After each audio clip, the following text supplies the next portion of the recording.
Hello everyone, नमस्कार। Start करते हैं दोस्तों वोकैबुलरी। हम 33 सेशन फिनिश कर चुके हैं दोस्तों वोकैबुलरी के। आज है 34, it means 330 vocabulary, 330 vocabulary finish हो चुकी हैं। आज स्टार्ट कर रहे हैं 34, इट मीन्स 340। मैं आशा करता हूं कि आपको जो पिछले 33 सेशन है, मतलब 33 सेशन है, उसकी वोकैबुलरी याद होगी। यदि नहीं है तो प्लीज उनको गो थ्रू करें पहले और फिर 34 सेशन पे उतरें। राइट, ये वोकैबुलरी दोस्तों बहुत इंपॉर्टेंट है आने वाले एग्जाम्स के लिए, चाहे वो आपके बैंकिंग के हों या फिर डिफेंस के हों या फिर एमबीए के हों। ये वोकैबुलरी करंट पेपर्स में बनाई गई हैं जो अभी हाल फिलहाल में एग्जाम्स निकले हैं और जो रिपीट होती हैं वोकैबुलरी। तो चलिए बिना टाइम वेस्ट किए हुए स्टार्ट करते हैं आज की वोकैबुलरी 10 और देखते हैं कि कौन सी हैं वो 10 वोकैबुलरी न्यू आज की आई है।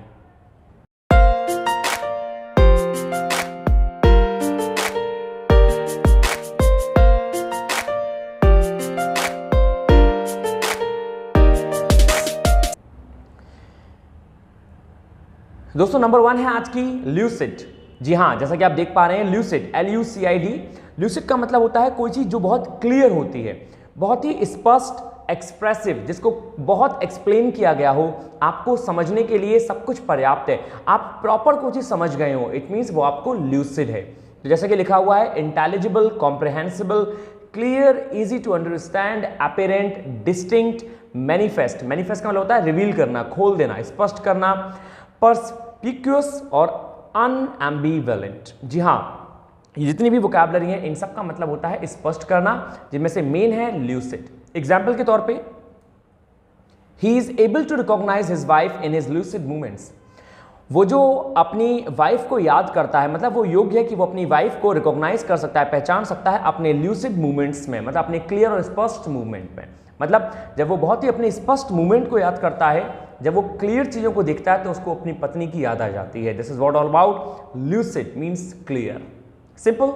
सेकंड दोस्तों, आज की सेकंड है हमारी हार्क, HARK। बहुत ही कम लोगों ने वर्ड सुना होगा, लेकिन इसका मतलब होता है हियर या पे अटेंशन, ध्यान से सुनना या किसी भी चीज पे ध्यान देना कहलाता है हार्क। अटेंड करना भी होता है, जैसे कि एग्जांपल दे रखा है हार्क ही नॉक्स, हे वो खटखटा रहा है, उसको सुनो ध्यान से। हार्क का मतलब होता है सुनना, मीन्स किसी भी चीज को सुनना, टू लिसन केयरफुली या फिर here, simple. Number next, number 3 है दोस्तों हमारी डिप्लोरेबल। जी हाँ, डिप्लोरेबल, यूं तो डिप्लोरेबल का मतलब होता है दुख में, डिप्लोर का मतलब होता है बहुत ज्यादा कष्ट में होना, परेशानी में होना, रोना, लेमेंट करना, लेकिन डिप्लोरेबल का मतलब डिसग्रेसफुल, शेमफुल और डिसऑनरेबल भी होता है, मतलब अशिष्ट, अपमानजनक या बहुत ही घृणित और घिनौना कहलाता है डिप्लोरेबल। जैसा कि एग्जाम्पल में दे रखा है दोस्तों, वी विल नॉट टॉलरेट, हम नहीं सहेंगे सच डिप्लोरेबल बिहेवियर, ऐसे बिहेवियर जो कि बहुत ही अवांछनीय हैं, जो बहुत ही गंदे हैं, इन अ हाउस ऑफ वर्शिप, एक ऐसे घर में जो कि पूजा का घर है, मतलब जहां पूजा होती है, ऐसे घर में हम नहीं सहेंगे ऐसे बहुत ही अश्लील और गंद फैलाने वाले शब्दों को। This is what we call दोस्तों deplorable, right. Don't use deplorable words here, यहां पे अपने गंदे शब्दों को यूज मत करो, it's called deplorable, simple. Number 4 है दोस्तों जुबिलेशन, JUBILATION, जुबिलेशन। इसका मतलब होता है दोस्तों बहुत ज्यादा प्रसन्नता, खुशी कहलाती है जुबिलेशन। जैसा कि मीन में लिखा हुआ है एक्सल्टेशन, ट्रम्फ, जॉय और रिजॉइसिंग, मतलब ट्रम्फ का मतलब यहाँ पे विजय से है और उसके बाद होने वाली जो खुशी होती है वही कहलाती है दोस्तों jubilation. Sentence, the victory of Indian hockey team, जो इंडियन हॉकी टीम की विक्ट्री थी वॉज सेलिब्रेटेड विद जुबिलेशन, उसे बहुत ही सौहार्दपूर्ण तरीके से मनाया गया, बहुत ही खुश होकर मनाया गया उसको, किसको, विक्ट्री को। तो the meaning of jubilation is बहुत ज्यादा खुश होकर कोई काम करना या खुशी व्यक्त करना कहलाता है जुबिलेट करना, राइट। नंबर 5 है दोस्तों प्रीडिकामेंट। जी हाँ, प्रोनाउंसिएशन है इसका प्रीडिकामेंट। प्रीडिकामेंट का मतलब होता है डेंजर, खतरनाक या खतरा। जैसा कि इसमें लिखा हुआ है एक डिफिकल्ट सिचुएशन, कोई भी ऐसी सिचुएशन जो बहुत ज़्यादा डिफिकल्ट हो और एम्बैरेसिंग सिचुएशन हो, जिसमें आपको बहुत गंदा लगे, आपको एम्बैरेसमेंट फील हो, आपको बहुत ही शर्म सी आ जाए, वही कहलाता है प्रीडिकामेंट। और वैसे इसका वास्तविक यूज होता है दोस्तों एक डिफिकल्ट सिचुएशन के लिए। Example, many students find themselves in the predicament, बहुत सारे स्टूडेंट्स अपने आप को एक डिफिकल्ट सिचुएशन में पाते हैं of not being able to afford college, जिस तरह से वो कॉलेज को अफोर्ड नहीं कर पाते, मतलब कॉलेज में एडमिशन ना होने के कारण या कॉलेज की फीस को अफोर्ड ना करने के कारण वो अपने आप को बहुत एम्बैरेस फील करते हैं, वो अपने आप को डिफिकल्ट सिचुएशन में पाते हैं, यही कहलाता है predicament, right, a situation in which you feel yourself very much difficult और difficulty you feel, right everyone. ये था फिफ्थ। नंबर 6 है सेडिशन, SEDITION, सेडिशन। दोस्तों सेडिशन का मतलब होता है कंडक्ट और speech inciting people to rebel against the authority of a state और मोनार्क, मतलब कोई स्पीच कहना किसी को उकसाने के लिए। इसका सिंपल सा है, सेडिशन का मतलब होता है किसी को उकसाना अपनी वाणी के द्वारा, मतलब कुछ बोल के किसी को उकसा देना, सिडाइट कर देना, मतलब किसी को उकसा देना। इट मीन्स आपने सुना होगा उकसाने को हम लोग प्रोवोक भी बोलते हैं, तो provoke by your words, provoke by your speech कहलाता है सेडिशन। जैसे कि इसमें लिखा हुआ है कंडक्ट और स्पीच, आपका बिहेवियर, कंडक्ट का मतलब होता है दोस्तों बिहेवियर, या आपकी कोई speech inciting people to rebel against, जो लोगों को उकसाती है विद्रोह करने के लिए कि कोई अथॉरिटी है उसके अगेंस्ट में, और किसी स्टेट या फिर किसी राजा के अगेंस्ट में कोई स्पीच जो आपको क्या कहे, जो आपको भड़काए, तो भड़काऊ भाषण देना कहलाता है sedition. Example, the leaders of the group have been arrested, जो उस ग्रुप के लीडर्स थे उनको अरेस्ट कर लिया गया, एंड चार्ज विद सेडिशन, और उन पे दोष लगाया गया भड़काऊ भाषण देने का, मतलब भड़काने का, राइट। ये बात ध्यान रखेंगे दोस्तों, ग्रामर में चार्ज जो है वो अपने संग हमेशा क्या लेता है, विद।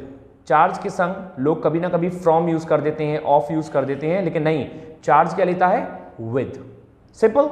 नंबर नेक्स्ट, नंबर 7 है दोस्तों आउटरेज। आउटरेज का मतलब होता है डिस्टर्बेंस क्रिएट होना, मतलब बहुत ज्यादा बाधा उत्पन्न हो जाना।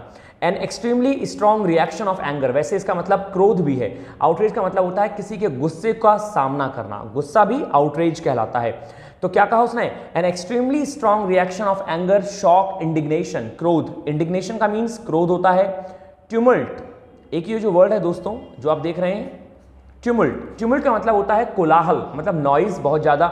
डिस्टर्बेंस आप सभी जानते हैं, रम्पस और कमोशन, बहुत ज्यादा शोर शराबा करना, बहुत ज्यादा गुस्से में तोड़फोड़ करना, यही कहलाता है आउटरेज।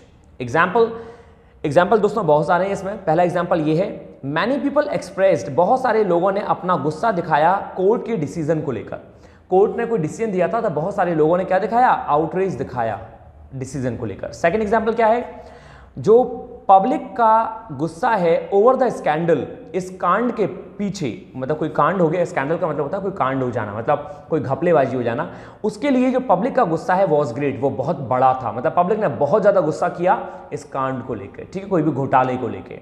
नंबर 3 है दोस्तों, his comments outrage nearly everyone in the room, उसके कमेंट्स ने गुस्सा दिला दिया सभी को लगभग उस रूम में।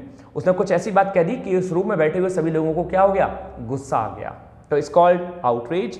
नंबर नेक्स्ट है दोस्तों, द लास्ट एग्जांपल इसका, द स्पाइटफुल कमेंट आउटरेज, जो घृणात्मक, स्पाइटफुल का मतलब होता है घृणात्मक, जिससे घृणा आ जाए, जो स्पाइटफुल कमेंट था आउटरेज, उसने भड़का दिया, उसने गुस्सा दिला दिया उस लड़की को बहुत ज्यादा, that she is still holding a grudge, जिस कारण से वो लड़की अभी भी उससे चिढ़ती है, जिस कारण से उस लड़की के मन में अभी भी उसके लिए नफरत है। ग्रज का मतलब होता है दोस्तों नफरत करना, कुड़ना, किसी से जलना, किसी से बहुत ज़्यादा नफरत करना। मतलब उस बंदे ने कोई कमेंट कर दिया या कोई बंदी ने कोई कमेंट कर दिया उस बंदी पे, जिस कारण से वो जो लड़की है वो अभी भी उससे ग्रज रखती है, उससे बहुत ज़्यादा घृणा रखती है। इट्स कॉल्ड आउटरेज, मीन्स किसी से नफरत रखना या फिर बहुत ज्यादा गुस्सा होना, नॉट नफरत रखना, गुस्सा कहलाता है, एंगर कहलाता है आउटरेज। नंबर 8 है दोस्तों, नंबर नेक्स्ट हमारी ranker, and the meaning of ranker is hatred, animosity, मतलब घृणा कहलाती है। एंटीपैथी कहें, ग्रज जो भी हमने किया था, और एनिमोसिटी, यही तीनों वर्ड कहलाते हैं rancour, means hatredness. Example, she answered her accusers, उसने अपने जो विरोधी हैं उनको क्या दिया आंसर, बहुत ज्यादा शांतिपूर्वक और विदाउट रैंकर, और बिना किसी घृणात्मक फीलिंग के, मतलब बिना किसी घृणा के भाव के उसने अपने जो एक्यूजर्स हैं, जो दोषी हैं, जो विरोध में लोग थे, उनको बहुत ही कामली, बहुत ही शांतिपूर्वक और बिना घृणा के आंसर दिया, यही कहलाता है रैंकर। नंबर नेक्स्ट, नंबर 9 है दोस्तों काउच, COUCH। काउच का मतलब होता है एक्सप्रेस करना, एक स्पेसिफिक स्टाइल में, मतलब बहुत ज़्यादा स्पेसिफिक, बहुत ज़्यादा बेहतरीन स्टाइल में किसी से कुछ कहना, कुछ एक्सप्रेस करना, COUCH काउच कहलाता है। Example, the assurance were couched in general terms. Assurance का मतलब होता है सहमति, जो सहमति जताई गई, जो अश्योरेंस किया गया वो क्या था, वर काउच्ड, वो एक्सप्रेस किया गया बहुत ज़्यादा साधारण शब्दों में, मतलब उसने सहमति दिखाई, उसने एग्रीमेंट दिखाया, उसने अश्योर किया बहुत ज़्यादा साधारण शब्दों में कि हाँ जी ये काम किया जा सकता है। तो वर काउच्ड, तो वर काउच्ड का मतलब क्या हो गया, जो सहमति थी वो बहुत ज़्यादा एक्सप्रेस थी, वो बहुत साफ लैंग्वेज में एक्सप्रेस थी इन जनरल टर्म्स। जनरल टर्म्स मतलब बहुत ही साधारण शब्दों में। तो काउच का मीन्स एक्सप्रेस करना, किसी भी चीज़ को एक स्पेसिफिक नोशन को लेकर या एक स्पेसिफिक टर्म में। एंड द लास्ट नंबर 10 दोस्तों, नंबर 10 है आज की पोलेमिकल। जी हाँ, एक बहुत अच्छा वर्ड है पोलेमिकल, POLEMICAL। पोलेमिकल का मतलब होता है दोस्तों कंट्रोवर्शियल, कोई भी टॉपिक जो डिबेटेबल हो, जो कंट्रोवर्शियल हो, जिसमें विवाद जुड़े हुए हो, जिससे बहुत ज़्यादा डिस्प्यूट हो, वही कहलाता है पोलेमिकल। जैसा कि देखा है इन्वॉल्विंग, कोई चीज़ इन्वॉल्व है, स्ट्रांगली क्रिटिकल, जिसमें बहुत ज़्यादा आलोचनाएं हैं या फिर डिस्प्यूट हैं राइटिंग और स्पीच को लेकर, या बिटर है, बहुत ज़्यादा कड़वाहट है, विरुलेंट, प्रचंड है, या कंट्रोवर्शियल है कोई भी चीज़, वही कहलाती है polemical, right. Example, the writers were surprisingly polemical in their writings. Writers जो थे, जो ऑथर थे, जो लेखक थे, वो अपने लेखन में, अपनी राइटिंग में बहुत ज़्यादा कंट्रोवर्शियल थे, मतलब वो जो भी लिखते थे तो वो कंट्रोवर्सी बन जाती थी, तो कंट्रोवर्शियल थे मतलब पोलेमिकल थे। Second example, an unnecessary polemical look, एक ऐसा लुक जो कि बहुत ज़्यादा कंट्रोवर्शियल है, जो बहुत ज़्यादा स्पाइटफुल है, मतलब बिटर है, विरुलेंट है, एक ऐसा लुक जिसको देख के लोग कहते हैं कि भाई हाँ कैसे देख रहे हो, क्या कंट्रोवर्सी है, मतलब किसी को क्वेश्चन मार्क लग जाए कि हमें ऐसे क्यों देख रहा है, वही कहलाता है पोलेमिकल। पोलेमिकल व्यूज, ऐसे व्यूज जो बहुत ही कंट्रोवर्शियल व्यूज होते हैं, राइट। तो दोस्तों मेरे अंदाज से मैं आशा करता हूं कि आपको ये 10 वोकैबुलरी आज की समझ में आई होंगी। यदि कहीं कोई डाउट है तो प्लीज मुझसे जरूर पूछिएगा। ये है आपकी आज की 34 सेशन की टोटल 340 वोकैबुलरी, राइट। इनको प्लीज लर्न करें, क्योंकि हम फिर मिलेंगे नेक्स्ट 10 वोकैबुलरी के साथ। इनको अच्छे से कंठस्थ करें, क्योंकि ये आपके एग्जाम में पैसेज के तौर पे या फिर मैं ये कहूँ क्लोज टेस्ट के तौर पे एज अ वोकैबुलरी जरूर यूज होती हैं। So please try to revise them as many time as possible, right. तो चलिए दोस्तों, थैंक यू, मुझे बहुत अच्छा लगा आज का ये सेशन करके। फिर मिलते हैं अपनी नेक्स्ट क्लास में कल। सो तब तक के लिए take care of yourself, stay happy, stay healthy, stay hungry. Thank you दोस्तों, नमस्कार।